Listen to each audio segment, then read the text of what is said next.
Well, to be honest, things are very dynamic, that's for sure, but prices are going up and consumers are still spending money.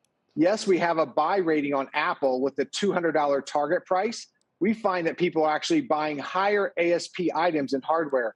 That being said, though, we are lapping COVID and the work from home. Many people have bought many items in their house that they're pretty happy with.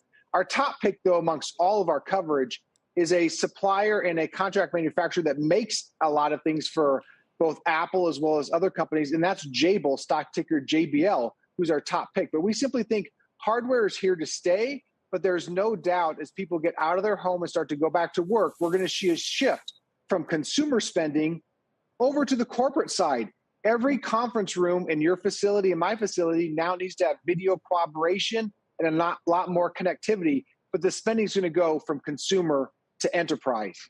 Jim, you also like Logitech, and I'm curious why, because some people might assume Logitech was a pandemic beneficiary when there was a shortage of webcams and everybody needed to get on Zoom calls, but that, as perhaps demand shifts back to in-person and enterprise, they wouldn't have as big a share. Why is that not the case based on the way Logitech has structured itself?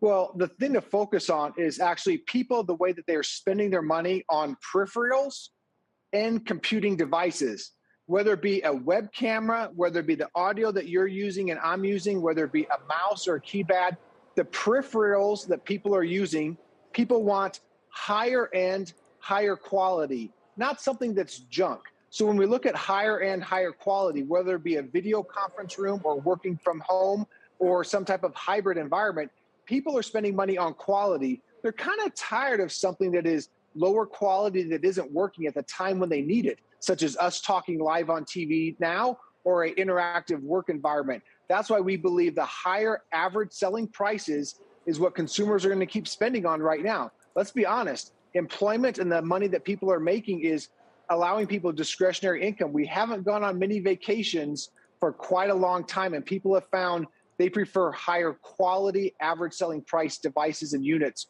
over lower quality.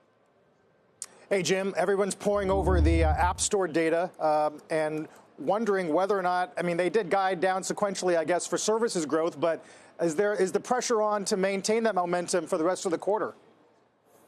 The App Store is absolutely critical for Apple. There's no doubt about it. We are facing difficult year-over-year comps, and what that means is last year it was so good. This year it's going to be a little bit more difficult.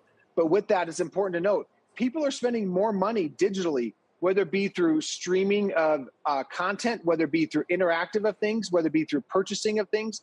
App Store is absolutely important. Now, important to note also is the Apple stores are now, for the large part, globally open now compared to a year ago.